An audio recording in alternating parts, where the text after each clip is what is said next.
मांस सूख गई, रक्त सूख गया, जो कुछ भी था अंदर के अंग वो सब कुछ सूख गए। अब क्या बचा? सिर्फ हाड़, हड्डियाँ। हड्डियाँ पूरी एक एक आप गिन सकती हैं। जैसे कभी कभी कोई बच्चा कुपोषण का शिकार हो जाता तो उसकी हड्डियाँ गिन लेते हैं ना, बिल्कुल वो तो फिर भी ठीक होता है। उनकी दशा, उनकी स्थिति उससे भी बुरी हो गई तप करते करते, उससे भी बुरी हो गई, लेकिन फिर भी तप छोड़ नहीं रहे हैं, फिर भी तप नहीं छोड़ रहे हैं। एक दिन जाते हैं निरंजना नदी में स्नान करने के लिए और सोचते हैं कि मैं स्नान करके आऊँगा, फिर से तप प्रारंभ करूँगा। निरंजना नदी में जल बहुत कम है, धीरे धीरे ही बह रहा है।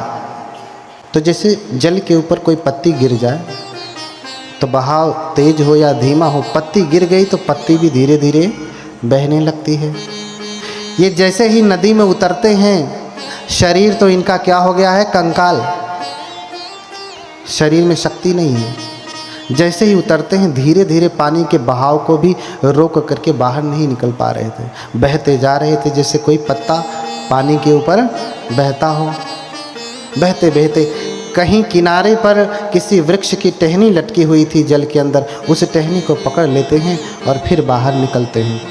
एक वृक्ष के नीचे ओट लगा करके ऐसे बैठते हैं, टेक लगा करके, और फिर सोचने लगते हैं कि इस प्रकार से तो मेरा शरीर नष्ट हो जाएगा, मैं मर जाऊंगा और फिर मुझे ज्ञान तो प्राप्त होगा नहीं। उसी समय सुजाता नाम की एक ग्वाला की लड़की है, आज की भाषा में कहे तो जो यादव वर्ग है ना, ग्वाला है, जो ग्वाला की लड़की है, उसने मनौती मांगी की थी। जिस पेड़ के नीचे वो बैठे हैं उसी पेड़ के नीचे मनौती मांगी थी कि विवाह के बाद पहली बार में अगर मुझे बेटा पैदा हुआ तो मैं सोने के कटोरे में खीर चढ़ाऊंगी। हे वृक्ष देवता, मेरी मनोकामना पूरी करें। संयोग रहा, मनौती पूरी हुई और अपनी दासी को भेजती कि जा देख, जिस पेड़ के नीचे मैंने मनौती मांगा था वो पेड़ है कि नहीं, अगर है तो साफ सुथरा कर देना, आज मैं खीर चढ़ाऊंगी। दासी जाती है और जाके देखती है कि स्वयं वृक्ष के देवता बैठे हुए हैं। कौन? सिद्धार्थ। अभी नदी से बाहर निकल के आए हैं, टेक लगा के बैठे हैं।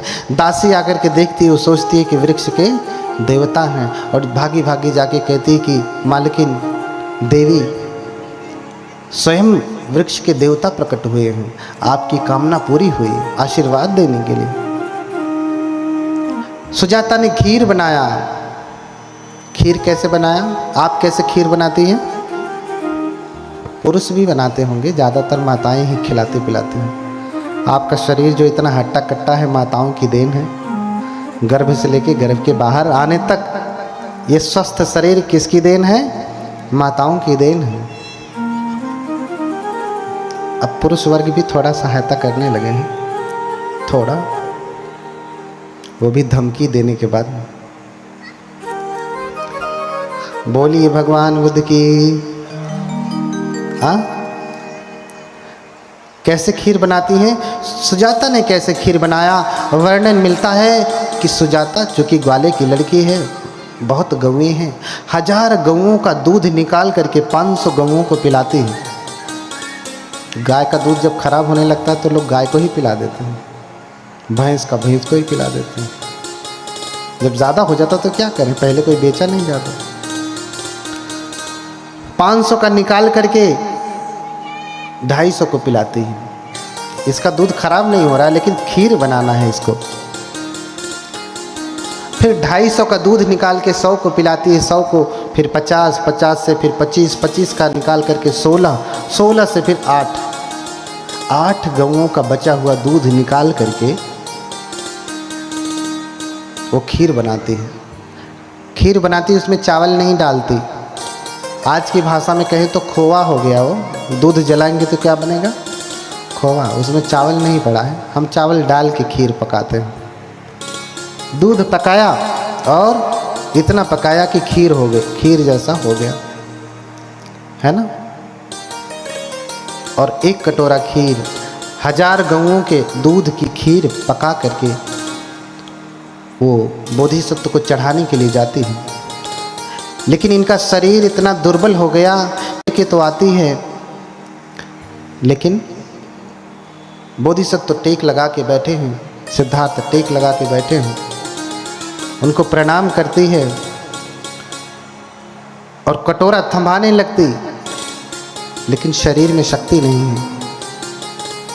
तो हाथ तो कांपते कांपते आगे करते हैं, लेकिन कटोरा जैसे ही पकड़ते हैं हाथ कहाँ चला जाता, नीचे चला जाता, क्योंकि शरीर में शक्ति नहीं है। तो सुजाता भी धीरे से सामने कटोरा खीर से भरा हुआ रख देती और फिर प्रणाम करती। कनक कटोरही हाथ गहाई, सो सब गात गई मुस्काई। प्रसन्न होकर के उसने कटोरे को दे करके, दान करके प्रसन्न होकर के जाती है। अब बोधिसत्व तो सोचने लगते हैं कि इस प्रकार से तो मेरा शरीर ही नष्ट हो जाएगा, ऐसे तब करूँगा तो शरीर नष्ट हो जाएगा, फिर मुझे ज्ञान प्राप्त नहीं होगा। अच्छा हो कि मैं मध्यम मार्ग अपनाऊं, मध्यम मार्ग अपनाऊं, मैं ज़्यादा भोजन न करूं, ज़्यादा त्यागू नहीं। तो उस दिए हुए खीर को 49 कबल बनाते हैं। 49 कितना, 49 कबल निवाला, चूँकि सूखा है ना। अब दूध पकाने के बाद सूख गया, खोवा हो गया या खोया हो गया, जो भी आप कहते हैं, उसको 49 कबल बनाते हैं। क्योंकि हम लोगों में जब भोजन किया जाता तो नियम है कि कबल बना के, यानी ज़्यादा इधर उधर गिरे ना, ऐसा खाना खाना। हाँ, काट करके, जैसे कभी कभी होता ना, लोग निवाला बनाते हैं, आधा काटे और आधा खाए, ऐसा नियम नहीं है भिक्षुओं के लिए। न कबलावच्छेदकं भुंजी सामिते सिक्खा करनी। कबल को काट करके नहीं खाऊंगा, छोटा ही बनाया, पूरा खाना है, काट के नहीं खाना कि दाल चावल लपेटा रोटी से आधा काटा, ये कौन सा खाना। हाँ, न सिद्धाव कारकम, न जिह्वा ने क्षारकम, न औगुंड कारकम, न औमोदित कारकम, न सिद्धाव कारकम। ये सब नियम बताया कि ना गाल फुला करके, ना चपर करके, ना चपचप कार्यक्रम भुंजी सामिति सिक्खा करने, चप चप चप चप करके नहीं खाऊंगा। गाल फुला करके अवगुंड कार्यक्रम, मुंह फुला करके ऐसे करके भी नहीं खाऊंगा। ये बौद्धों का नियम है, और आज ये मॉडर्न एटिकेट मैनर में शामिल हो गया। ठीक है, समसूप व्यंजनम भुंजी सामिति सिक्खा करनी, सपदान सूपम भुंजी सामिति सिक्खा करनी, है ना। सक्कच्चन पिंड पातन भुंजी सामिति सिक्खा करनी। हाँ, सत्कार पूर्वक भोजन लूँगा, समान रूप से लूँगा, न इतना उसमें दाल डाल दूँगा कि गीला हो जाए, दाल छर्रा भात फर्रा हो जाए, उतना ही डालूँगा कि चावल बंध जाए और खाना है। काट के नहीं खाऊँगा, चप चप करके नहीं खाऊँगा, गाल फुला के नहीं खाऊँगा, और न हथ ने लेहकंग भुंजी सामिति सिक्खा करनी। हाथ चाट के भी नहीं खाऊंगा, उंगलियां चाट के नहीं खाऊंगा। न पत्तनी लेहकंग भुंजी सामिति, पात्र को चाट करके, थाली को कुछ लोग खाते तो पात्र को चाट के भी नहीं खाऊंगा। चट्टन नहीं होना है, चाट करके खाना नहीं है। बहुत सारे नियम हैं, 75 प्रकार के खाने के नियम हैं, सेखियाँ हैं।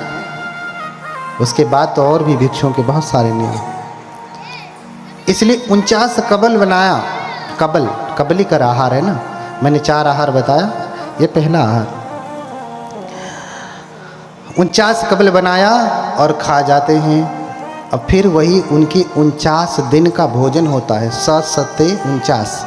7 सप्ताह का भोजन होता है। वही भोजन कर लेते हैं।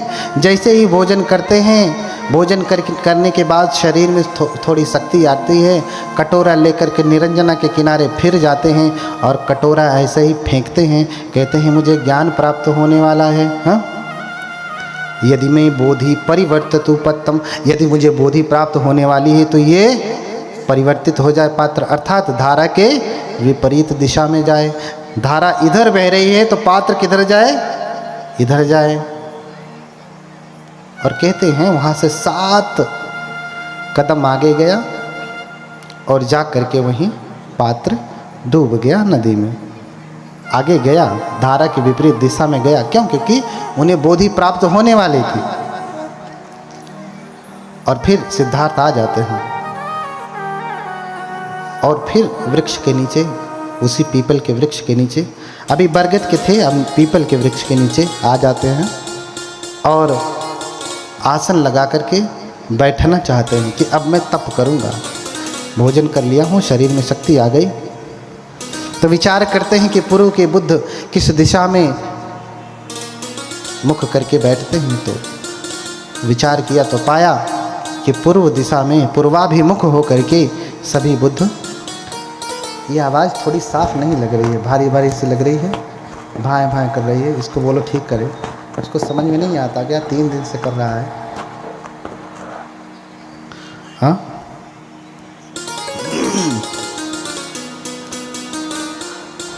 तो पूर्व की तरफ मुख करके बैठते हैं, पूर्व की तरफ मुख करके बैठते हैं तप करने के लिए। और फिर प्रण करते हैं, आप भी प्रण करिएगा। सिद्धार्थ ने जो प्रण किया सो प्रण करिएगा।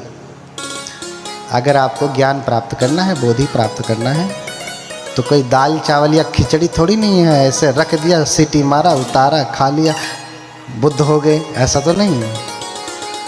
इतना आसान होता तो कब का हो जाते। सिर्फ किताब पढ़ लेते तो बुद्ध हो जाते, ऐसा तो नहीं होता।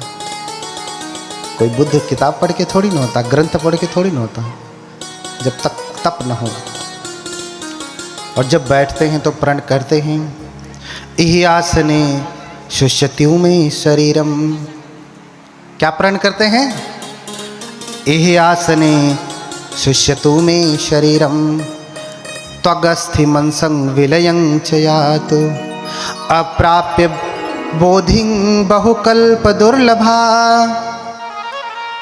क्या कहते हैं? इहि आसने शुष्यतु में शरीरम। इस आसन पे बैठ करके जो मैं तप करने जा रहा हूं, चाहे मेरा शरीर सूख क्यों ना जाए, चाहे मेरा शरीर सूख क्यों ना जाए, हड्डियां हड्डियां क्यों ना बचे, चाहे मैं मर क्यों ना जाऊं, इहि आसने शुष्यतु में शरीरम त्वगस्थि मनसं विलयं च यातु। त्वचा, अस्थियां, मज्जा, ये सब कुछ विलय को प्राप्त हो जाए, नष्ट क्यों ना हो जाए। अप्राप्य बोधिं बहुकल्प दुर्लभा न ह्यासनाद गात्रमिदं चलिष्यति।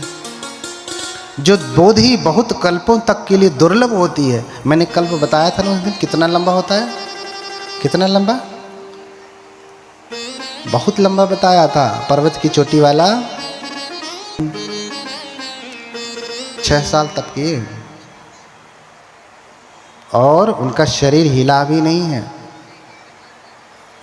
हाँ, अब आप देखिए, आप कितना देर तक हिलते नहीं हैं। मैं भी हूँ यहीं पे, हाथ हिलेगा, हाथ वाथ हिलाइए। सारा काम तो यहाँ से नीचे का है। बैठिए, आप सभी लोग बैठिए, देखता हूँ कि कितने देर तक बिना हिले हुए बैठते हैं। जितना आप कर ले जाएंगी उतना आपका तप पूरा हुआ, उतना माइनस हो जाएगा आपके तप में से।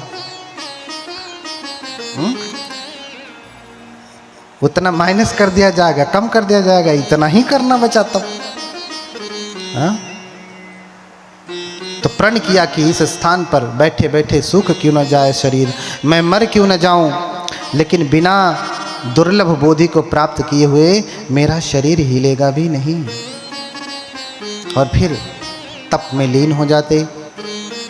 तप में लीन होते तो जब लंबे शरीर का व्यक्ति भोजन छोड़ देता है तो कंकाल भी कैसा लगता है, लंबा लंबा, हम बैठे हैं पूरा। और दूसरा, जब अधिक दिनों तक भोजन न करिए, अभी आप रात भर भोजन न करिए तो सुबह में भोजन करेंगे, पूरा 24 घंटे भोजन न करिए, तो फिर जब भोजन करेंगे तो शरीर में कोई संवेदना होती है,